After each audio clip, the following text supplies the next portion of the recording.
Hola muchachos, what's up everyone? Welcome to A Drive of Europe. My name is Max and today we're gonna take a look at this. This is the V40 from Volvo, the stylish hatchback.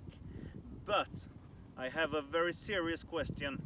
Can this compete with all the high-end models that Volvo currently is producing? Well, we are here to find out, so let's get going. Let's see what this car is all about.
Well, nowadays Volvo are really competing against the big German manufacturer, the Audi, the BMW, the Mercedes. But back in the day when this was launched, this wasn't really in the same category or league as those cars. It was more focused on the Volkswagen Golf and the Ford Focus. Well, I am here to tell you that this car is a very stylish car. And you can get it. It started back in 2013, and you could pick this up on the used car market here in Sweden for around $10,000 or around just under 100,000 kronor.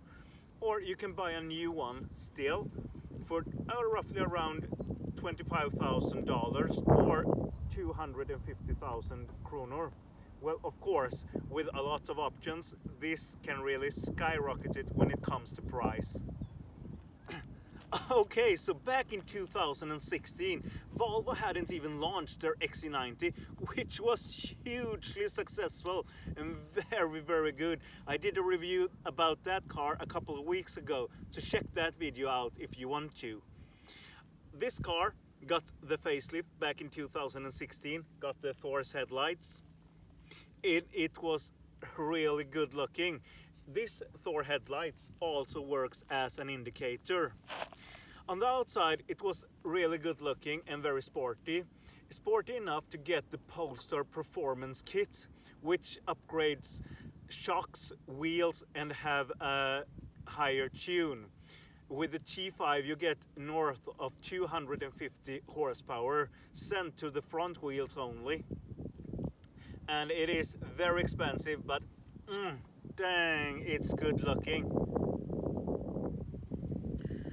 When it comes to engine, this car has the D2 engine. This has 119 horsepower diesel. There is also a D3 and D4 with 150 and 181 horsepower.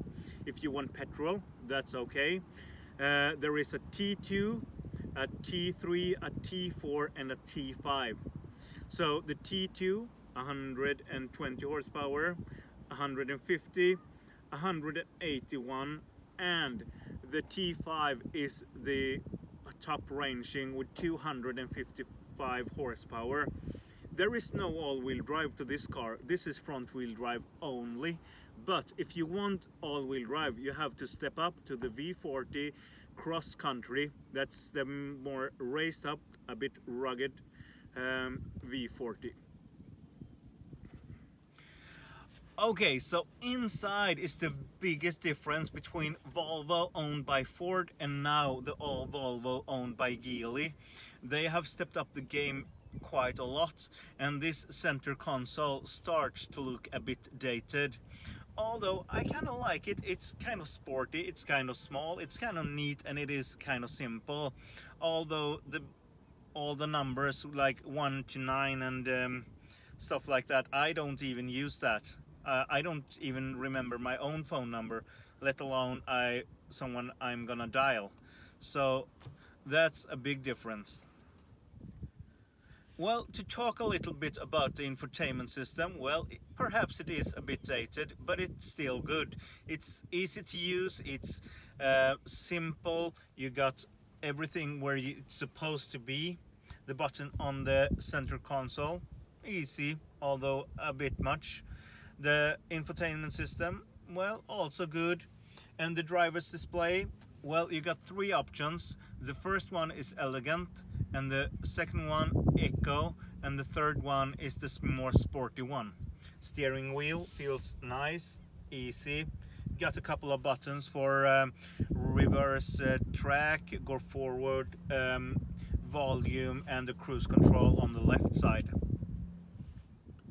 Well, if we take our eyes from the infotainment system, from the center console, and start to talk about what Volvo is really all about, the seats, the comfort, the driving, relaxed and nice, well, it really starts to shine, and it isn't feeling that dated as the center console or perhaps the infotainment and stuff like that. This really is a comfortable car. The seats, they really hug you, they keep you into place. It isn't the most sporty, but Volvo is made and done to be comfortable, not to be the best sports car in the world.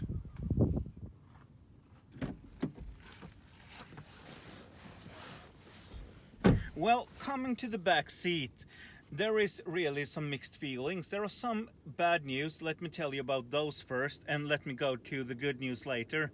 So the bad news is that there are 3 seats. Well, that's a good news, but there are really only comfortable for 2 people, or perhaps 3 very small children.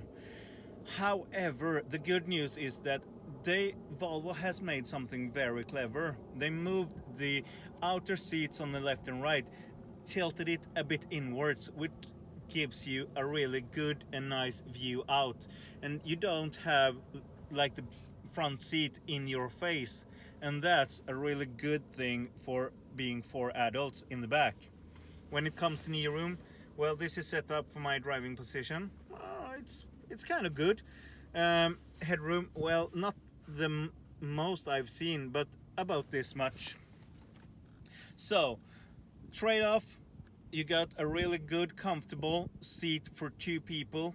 You got kind of a bad one for 3 adults in the back, perhaps decent enough for 3 children. Storage spaces, well, couple of cup holders, a nice armrest, and some heated seats in the 2 outer places. So thumbs up for that one. Well, with it being a stylish car, really has a bad impact on the boot capacity. If we open up here, we see that it isn't much on offer. We've got a couple of tethering points here and all through, as well as there. Otherwise, it doesn't offer much. With folding the seats down, you don't get a continuous loading area, as well as you got this hump in the floor when it comes to through loading, as well as a kind of big step down from this and going down to loading things into the car. But you can't really argue with it being stylish, because that it is. Well, we have come to the last segment of this video. This is where I tell you how it is to drive, how the characteristic and how it feels. Well, I am very pleased to say that although this might have a few years on its back, it still is a great fun. I love how small it is. I love how it handles. Perhaps the steering could be more direct and more engaging, but it is very good, and it is so much fun to drive such a small car. you know exactly where it is, when it is, and where it's supposed to go.